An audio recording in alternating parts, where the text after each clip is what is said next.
So welcome back to my channel and to the new year 2018. So I hope you had a really good Christmas and festive break and new year.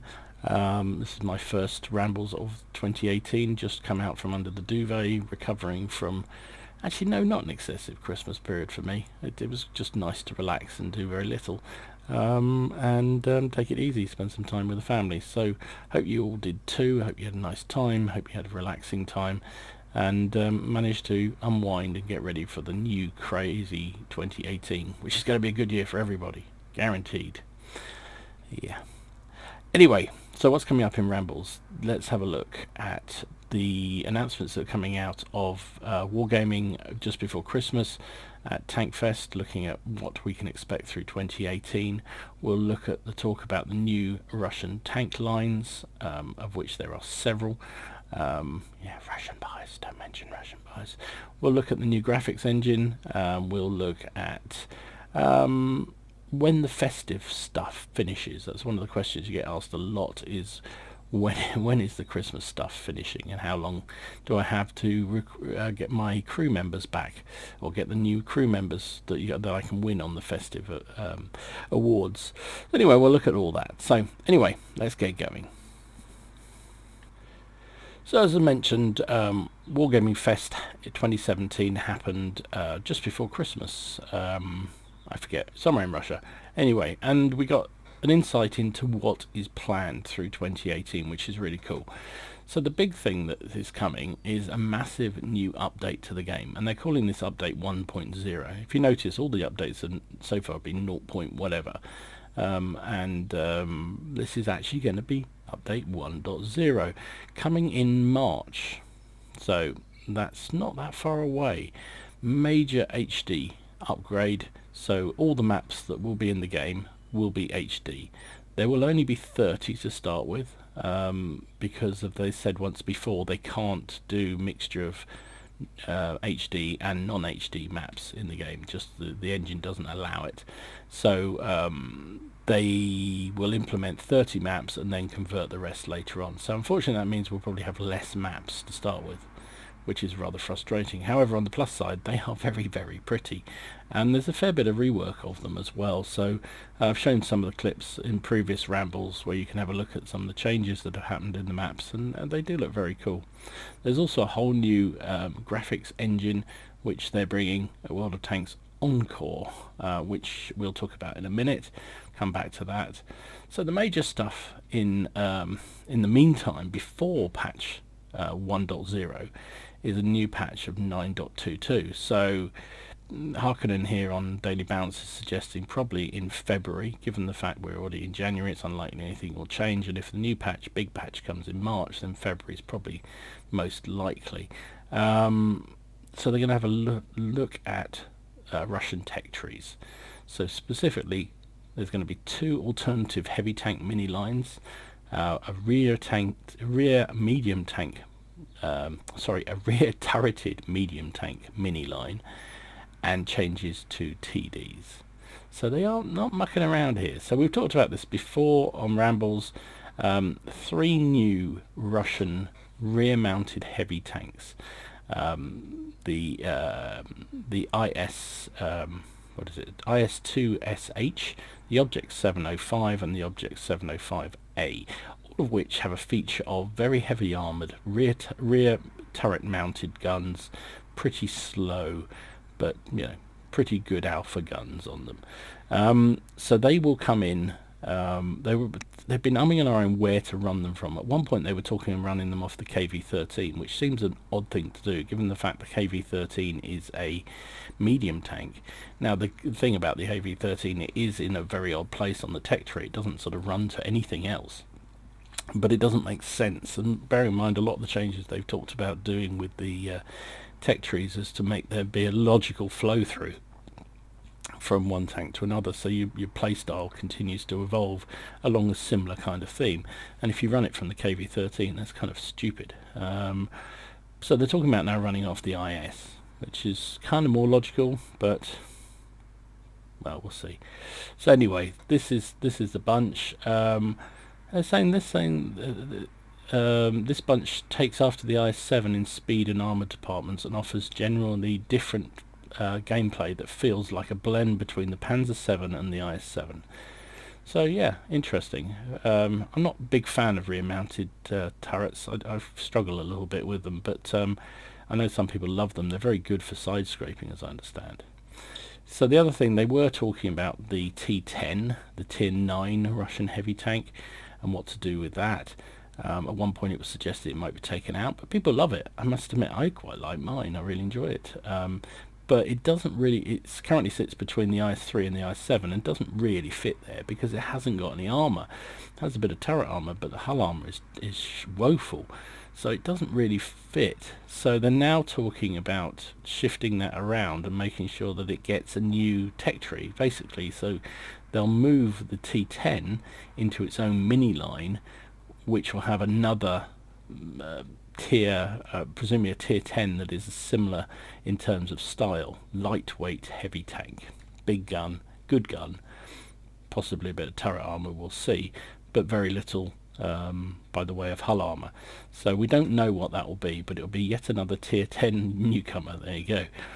They will also be introducing the Object 257 to replace the T10 in between the IS-3 and the IS-7. So that will fit much better in terms of the game style. So the IS-3, Object 257, IS-7 will all have very, very similar kind of playstyle, which is logical. And the T10 will then go into a new tier 10. Sorry, the T10 will go into a new tier 10 that will fit very much the similar kind of playstyle. Again, part of this drive that Wargaming are having to make the tech trees have some logic in what they're doing. But they're not finished there. Nobody's really talked about this one before. So there's a new medium Russian line taking shape. So there's another mini line coming off the T-44. It will feature the it means that the Object 430 will move down to tier 9, and then they'll bring in an Object 43U at tier 10, which will be well armoured assault medium tanks with high alpha, so big guns, probably slow reload, probably low silhouette, that kind of thing. That means the so you'll have, from the T-44 you'll have two ways to go, through the T-54 and onto the T-62A, and presumably the Object 140, which will be the sort of fast, high DPM, high-ish DPM medium speedsters, and then you'll have a much more higher alpha, bit higher armour, but slower moving line, which is the Object 430, 430U. Originally they planned to remove the Object 416 and build a line from its line with two medium rear-mounted tanks, followed by another two with traditional turrets. However, apparently the feedback from the super test results and player feedback has not been great, so they've decided to go with A44, Object 416, Object 430 variant 2, and then a new tier 10. So that will be another tier 10 Russian medium tank. So we'll have a new Russian medium tank down there. Don't know anything about it, but it will have tough turret armour and will feel much more like the A44. So it'll be added after 9.22. So presumably that will come in with the new patch. So not only that, they fiddled around and talked a lot about the tank destroyer line, the Su-100 line. Now, this has caused a lot of angst, and it appears they've gone back on what they originally they talked about moving the Object 263 down from tier 10 to move it back to tier 9, or even remove it from the game entirely. They then seemed to backtrack from that because there was such an outcry of players who play the Object 263 didn't want that to happen, and they said no, we'll keep it there and we'll bring in another tier 9. They seem now to have gone back again. So this was this was Tank Fest. They're talking about changing that line back to what they were originally talking about. So the idea is the Su-100 line will become assault tank destroyers, mobile and bouncy. They're designed for mid and close range combat, capable of surviving basically up close. So what they're talking about now is removing the Su 12254, which is the tier 9. They will keep the Su 100 M1 and the Su 100 as they are on tier 7 and tier 8. Then the Object 268 variant 4, which is a new tank which they've been testing and has apparently got some really good feedback, will replace the Object 263 at tier 10, and that will move now down to tier 9. So you'll go Su 101 into what we go Su no yeah so Su 101 M, then to Su 101, then you're going to the Object 263, and then the 268 version 4. That's the way the line will run. So we'll see what... Oh, there you go. Should have looked down, Dom. It's just there. So we'll see what people get upset about with that, because this Object 263 has a lot of fans, and people were not happy with the suggestion it being moved down. But clearly, some areas of Wargaming want this to happen, so it probably will. And as Harkonnen says here, he doesn't really understand what they're doing with this line. It seems weird. I don't really understand why they need to change this line. They seem to fit the criteria they're looking at. Assault tanks. They're all assault guns. But whatever. I have to say I haven't got it, so I can't particularly comment on whether I like it or not. The other thing, and I know those of you like me who like their KV5s and haven't played it since the new matchmaking came in, or very, very seldom played it, they have announced they're going to start looking at premium match or preferential matchmaking premiums, because as we know, the problem with these preferential matchmaking tanks is that they're actually tier 7.5s. They're not even tier 8s really in terms of their capabilities. The only one that's slightly different, I think, is the Super Pershing, which seems to have had enough of a buff to make it actually fairly competitive in tier 8 and tier 9 games. But a KV5 really needs to be top tier to be effective. The gun penetration is not good enough to take on heavily armoured tier 8s, let alone heavily armoured tier 9s. And the armour is just too flat to bounce anything of any significant caliber, especially if they're hitting the skill key all the time. So you don't see KV5s out there anymore because they can't compete. You take a KV5 up against a defender, good luck. You can't pen him, and he pens you every single time, and that's without even hitting the 2 key. So yeah, they need to do something about the preferential tanks, and they are going to look at it. Now they're going to use the KV5 as a model and see whether they can get a result that works with the KV5, and then if that is okay, then they'll look at all the other preferentials to sort of mirror the same result. I'm not entirely sure what they can do about it, but I wish they would, or either that just give us our money back for the tanks, because they're just sitting there doing nothing in my garage. I've got several of them, and they do, and I never use them. So unless I'm going to go out and, the i6 occasionally you can use, but even that you have to take it out and just load it up with the gold rounds, and I just don't like doing that. So anyway, we'll see what comes of that, but they are looking at it, but they're not going to rush because they don't want to get it wrong, which I guess we should be happy about. So other thing we know, we've heard rumours about this, but they confirmed at Tank Fest that there will be 2 new nations coming into the game, two new tech trees, one Polish and one Italian. Don't know what's held up the Polish one, because clearly they launched the Poodle some months ago now, which is usually what they do. They bring in a tank ahead of the tech tree, usually at tier 6, allow you to sort of start work building up some crew in the new tech tree in the new nation, and then they bring out the line behind it. And but it's been 2 patches since the Poodle, so anyway, it's coming. It's coming. And also one that personally interests me, the Italian tech. I mentioned this before, that I have a weird fascination with the Italians in the Second World War. Whenever I play tabletop game, I used to play a lot of tabletop games, Second World War games, I'd always play Italian. I've got a massive 20mm figure Italian army featuring all their little terrible tanks, and I just love the weirdness of them. We'll see. They're not competitive, so we'll see what happens with them. They'll probably found a whole load of fake tanks that they can use, but we'll see. I mean, what makes the Italian army quite interesting in the Second World War was the use of truck-mounted anti-tank and anti-aircraft guns, which kind of makes them kind of fun to play when you're playing on the tabletop games, because you support your small, lightly armoured tanks with these big ass guns, a bit like German 88s mounted on trucks, which kind of makes it interesting tactically.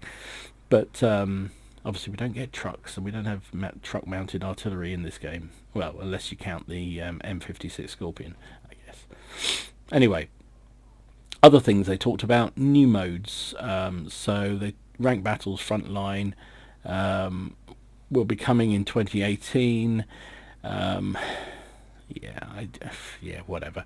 I don't really get rank battles. To me is just another ego, but if it keeps people happy, then fine. So what we get with them, well, chevron earning, so you can show off, which is always good. The rank system, which is, again, I know people love to say they're top rank or whatever. Holding on to that rank is also important, and it will be a limited period again, so that it's more around performance rather than playing a certain number of number of games, which I agree with entirely. If they just run these, we know what people are like. There's enough people out there. If you ran a competition or an event and it was just constantly on, people would play 24/7 just to get to the top. Whereas what they've done with the ranked battles, which I like, is a limited window where you can play it, which does mean that it limits how much people can just burn through the time just to get up to the top of the charts. So you're screwed though if it's at a time when you can't play. Dreaded bonds.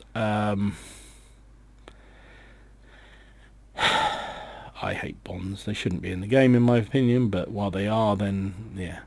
Why do I think they shouldn't be in it? I've talked about this before, so forgive me, but I just think they make the better players better, and just give them an unfair advantage. If you earn a lot of bonds, and I know it takes a lot to earn to actually buy any of this special equipment that you can get with them, but if you do, if you're a good player, and they're frankly the ones that are going to win the most, they can afford to put special equipment on their best tanks, which makes them even better. So they're better players with a good tank, and then they've made them 5-10% better by adding in the effect of these bonds. Just to me, that just is a complete nonsense. Anyway, you can earn them. You've probably seen in the games you're playing now that if you get any kind of epic medal, you'll get 1 or 2 bonds. If you play a tier 10 game, you'll get bonds. So you are earning them through the normal battles anyway at the moment. But they're going to start looking at other ways to give you bonds, or at least allow you to earn them. So that will happen in the new year. They're also looking at new customization. Now again, I have mine switched off, so I have no idea how many people are using the new horrible camo. But maybe somebody can let me know down in the chat if they are using it, whether a lot of people are doing it. I can't stand the idea, to be honest. I know this is a fake historic game. It's not, not that historic, but the idea of seeing pink tanks running around just fills me with revulsion. But anyway, I know some people love that kind of stuff, so I'm sure there are people doing it. I've not got my maybe I should switch it on just one day just to see how many are out there. How many people love driving around in these customized tanks. I don't know. Personally, I won't be doing it, but let me know what you think, whether you've seen much of it. But there's also going to be continuation of this customization. Clearly, Wargaming think that this is a value add, and it's a way to get people to spend money. So looking at this, it looks like you'll be able to get some nice patterns on the side of your tanks. Bit like the bear on the MUTs, isn't it? Or is it the bear? Yeah, the bear on the MUTs. You can get an outline, which actually looks kind of cool. So if there's a particular tank you love, you can start to do this. But it's only from tier 6 to tier 9 apparently. So that will be coming in update 9.21. So that's very soon actually. Other thing they're looking at is events. They're looking at other things, a bit like they did this year with the Leviathan missions. Last year we had the First World War tank and armoured car mission. Football one. So the World Cup is in Russia this year, so you can guarantee there'll be another football mode, which was kind of fun. It was alright. The football game was alright. I played it a few times just for light relief. So there'll be something else like that. So anyway, lots of exciting things coming through. Some more than others. Some things are long overdue. I'm still not really sure what they're doing with these tech trees. We will see as they roll out. But good to see that they're looking at preferential matchmaking tanks. Good to see a couple of new nations coming into the game. But as ever, let me know what you think. And you know, you excited about 2018? Do you think it's going to be a good year for wargaming? I think it will. They do it largely. I know I'm critical of them a lot of the time, but they've got a good product here. It works well. It's compelling. It's exciting. They do enough updates and changes to keep it fresh.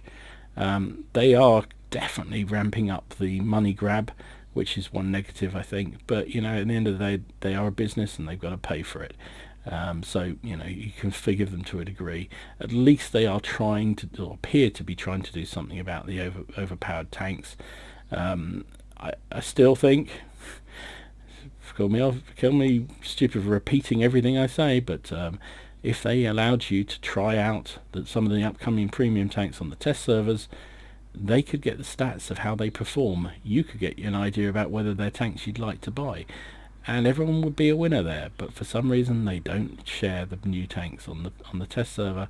They only do them on their super test servers, and I don't think that's adequate testing myself. So that would be a change that would be very easy to do. And they used to do it. I bought the M56 Scorpion based on trying out on the test server. I loved it. I thought it was fantastic, and I bought it, and I still love it.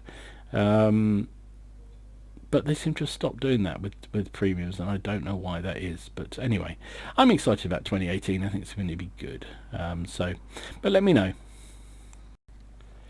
So I mentioned this in the update, what's coming in 2018. There's a whole new graphics engine coming. Now, one of the things that I think it's actually very positive about wargaming is that they are very careful about introducing graphics that screw over the people's PCs, and largely that's just self-interest, because their biggest player base is in Russia. The standard of Russian PCs generally that most players are playing on is considerably worse than us in Europe or in America.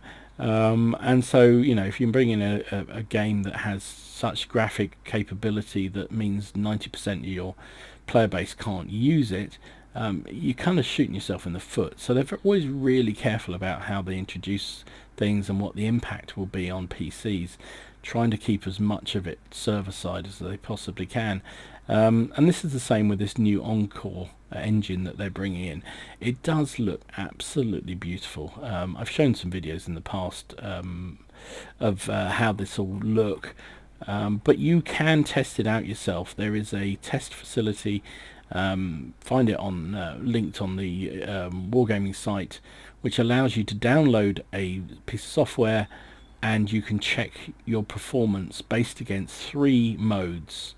There's sort of a basic one, low quality one, a medium quality, and an ultra quality one, and you can see which is going to be best for your computer. It will play a sequence, it will show a load of the of gameplay. Looks really cool, and give you a sort of result about what your performance will be best with this new engine, and presumably also the data that they compile from this will go to help them refine what they're going to do with it. So it's a win-win for all sides. I've downloaded it, bearing in mind I don't have I don't have an absolute top-end rig here. It plays really well in medium mode for me. Ultra mode was a bit jerky, and it said it was okay to play that, but medium seems to be the way that it worked. But even at medium, it was very, very impressive to watch. So anyway, if you're interested, download that software, try it out. It only takes a few minutes, half an hour maybe tops, to try out all the different modes and download the software, and you can always take it off afterwards. So anyway, there you go, have a look, let me know what you think. It does look very sexy, has to be said. So one of the most common questions you get is around how long the holiday festive ops is going to continue. So how long are you going to keep having the opportunity to earn the free boxes and boost up your percentage experience gain for the different nations based on what you collect for the collections, and also I guess fill in your tree if you haven't already done so and earn the rewards that you got. So Wargaming said right at the beginning we have from the 15th of December till 15th of January to do this. So presumably on 15th of January or the overnight of the 15th of January they will remove all the holiday festive ops stuff. So you've got a couple more weeks, well, not quite a couple of weeks, but 10 days or so to continue to earn those boxes, boost up your percentage, bonus percentage for the different nations, and continue to earn the rewards if you haven't already done so for the tech trees. So that's when that will go. Now, how long does it take? How long will it be till the actual reward? So once you've earned those different things, so the percentage to be so there's as well as the goodies you earn, talk sensibly Dom, as well as the goodies you earn through the boxes and through putting the goodies on the trees, you will also remember that you can get free female crew members and also percentages off certain tier tanks. So tier 2, 3, 4 up to 10 you can get a percentage off, from 100% up to 15% I think it is. So how long do you have to allocate or use those? Well, the good news is, from what I've read, and don't hold this to me completely, you have until mid-March to assign those female crew to the right tanks that you want. Now, how that works when they remove all the festive stuff, I do not know, and certainly I'm not going to chance it. I'm going to try and assign mine before the 15th of March, just in case. But that's what they're saying, mid-March, and they'll tell us exactly when they know. So presumably when a new patch comes in, you will have to you'll have that long to allocate your crew members, this new female crew members, to a tank before they disappear and you lose them. The other thing is on the tank percentage discounts. Now again, it seems to be mid-March. Now I don't know how this works, but that seems to be mid-March is when you have to apply it to the tank. So the way you do it, I showed it in a video, but you click on the reward button and then it scrolls down. It shows you all the available tanks at that tier. So if it's a tier 5 for instance, it shows you all the available tier 5s in the tech tree. You select one of those and bingo. Now as I understand it, again, this is what I've read, it hasn't been confirmed, hopefully it will be, and if it is I'll let you know. But as I understand it, if you have assigned the percentage discount on your tech tree tank, that will remain there until you buy that tank. So there's no rush to go off and buy it. So for instance, I allocated mine, my tier 9, to the new French tier 9 heavy tank. And it will sit there now until I unlock and buy that tank, however long that takes. However, if I haven't allocated it by March, I would lose that as well as the female crews. So that seems to be the way it works. So you have until January 15th to earn boxes and the festive rewards and the festive bonuses. You have until mid-March to take advantage of the female crews and allocate the percentages to your various tier tanks, bonuses that you want, but then you can buy the tanks anytime, till next Christmas if you wanted to. That's my understanding. Now, if anybody knows any different, please let me know. But reading through all the forums, all the posts I've seen, looking at the Wargaming stories, it appears that is the way it's going to work. Obviously, if that changes or if I find anything else out, I will let you know. But just for safety's sake, personally, I'm going to pick up the female crews before the 15th of January, just to make sure that we don't lose them, because 4 females is, well, everyone needs 4 females in their lives, don't they? Okay, so Wargaming's given us an idea of what to expect in terms of specials through January. This is the EU server. I'll talk about the North American in a minute. Sorry, don't have anything on the Asian server. Sorry, guys. So this weekend coming, the 6th and 9th of January, we have times 2 XP bonus for every win in a tank, and you'll be able to get some discounts on some new machines. So that's good. So times 2 XP basically. Following weekend, 13th to 16th of January, is times 3 crew experience. Is that every tank? It doesn't say. Straightforward mission with times 3 multiplier as a reward. Doesn't say what the conditions are. Generally those are for your first victory, aren't they? We'll see whether that's first or whether that's every victory, but times 3 on crew experience. Then the 15th to the 20th, 5 consecutive days of special missions, and you get to win some useful rewards once those missions are over. So again, fairly scant on what they actually mean, but some sort of marathon-y type missions, I guess. Then the 20th to the 23rd of January is a times 3 XP day, so that'll be for your first victory of the day, which is good. Numerous discounts and missions with special rewards. Hey, the last weekend of January is a light tank weekend. Special bonuses, discounts and special missions for using your light tanks. So there you go. Interesting, not overly generous, but hey, it's January. We know how to, we have to struggle through January, don't we? So times 2 XP seems to be the best one for this weekend for every win. Times 3 is pretty useful for your crew experience, but I think that's probably only going to be your first win of the day. We'll see. And then the others are a bit less specific. We'll have to find out what they actually mean. But good to see some idea of what's coming. And if you're looking for the specials to convert to free XP, I'm afraid you've missed them. They happened over Christmas.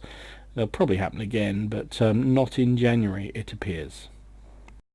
So this is the update from North American server for their January stuff. So this currently until the 15th, you've got a discount on the M4A1 ravioli. The 11th to 22 will be a new premium vehicle. That's intriguing. I wonder what that is. That could be the new tier 8 Russian light tank, or the new tier 8 French light tank, or it could indeed be the new tier 8 British heavy tank. There's a few of them buzzing around, so we'll see. Which is interesting, because hopefully that means that it'll be available on the EU server as well. The 18th to 29th, the Sturmwagen S1, the Swedish tier 8 premium tank destroyer. And then the last weekend of the month, or last week in the month, 25th of January to the 5th of February, new premium vehicle. Okay, intriguing. Special events over the weekend. So this weekend coming, you're at times 3 XP weekend. 12th to the 15th, supply raid missions and times 2 XP crew. January the 19th to 22nd, times 3 XP again. And the 26th to 29th, another supply raid mission with times 2 crew experience weekend. On track, so this is their top of the tier, earning extra XP and missions and whatnot. For half of January is the French AMX 50B, and then for the latter half you've got the Centurion Action, I was going to say X, I get told off, Action 10, the British tier 10 medium tank. Weekly deals, yeah, earn, advance, I don't know what that means, but there you go, you can see various things happening there. And month-long specials, I love they get so many stuff, so much stuff in North America. I wish we had these guys. So various month-long missions going on as well. The Tank Mastery Badge, I love this too. So if you play any of these tanks in these weeks and you ace it, you get a special badge. I mean, that's cool, right? Why can't we have that elsewhere? So you've got the ELC Indian Panzer Oni T20. You can read it yourself. There you go. So the various tanks that you can earn that with, and of course tank rewards, which is another thing they get in North America, which we don't get. So the new missions start on January the 19th and run until February the 8th. Potential to earn all sorts of goodies there, which is super for them. Sucks for us. So just finally, a personal thing from me. So I apologise, I haven't done any streaming for a while. I know some of you enjoy popping in, saying hi, and I must admit I do enjoy seeing you guys. I haven't done any streaming for some time. A couple of reasons for that. One which I've already gone into, just kind of having a little bit of a burnout in terms of playing too much on World of Tanks and needing a bit of a semi-break. But secondary, actually, more practically, I had all kinds of broadband and IT issues over the Christmas period. So just before, well, the beginning of December, my broadband was going up and down or dropping all the time. And finally, wonderful BT, British Telecom, found out what the problem was, and then took a month to fix it. So it seems to be stable now, although a couple of nights now it's crashed in the middle of the late night, which is a bit of a bummer. But I just haven't felt, also the bandwidth dropped considerably, so it was getting really awkward to play, let alone stream at the same time. But it seems to be back, so I'm going to come back and try and do some more streaming. And I think I have been using YouTube. I think I'm going to go back and try Twitch again. I think it's more flexible than YouTube. So anyway, watch this space. My plan is, in an ideal world, to stream 3 times a week, subject to sort of normal life getting in the way. So probably Monday, Wednesday and Friday is my goal. I do tend to play quite late at night for those of you on the EU server, so if you be aware, it's probably going to be sort of 10:30 at night onwards, which is rather more civil for the US if you happen to watch him. But anyway, if you get a chance, hop in, say hi. I will update my Facebook, my YouTube page and my Facebook page if I remember it, to say when I'm streaming. Yeah, I look forward to doing that again and meeting up with you guys. And apologies, it's been so damn long. Say a little bit of burnout, a little bit of well, a lot of technical challenges. So we'll have a go and see if we can get it. And you know how good I am with technology. So anyway, Twitch coming soon. So I hope you found that interesting and useful. If you did, please give it a like. And as always, please feel free to comment about any of these bits and bobs that you see, any thoughts you have, any feelings you have about some of the stuff that's coming through the game. It does appear that Wargame listen, not necessarily to my channel, but they do actually seem to listen. Don't always implement, but they do listen. So it's worth having a discussion, having a chat, and it's interesting to get people's feedback, see whether I'm completely off beam on my feedback on things. Anyway, enjoy your games, have fun, try not to take it too seriously. It is, just remember, a game after all. And I will see you again soon. This is Gamer Dom, signing out.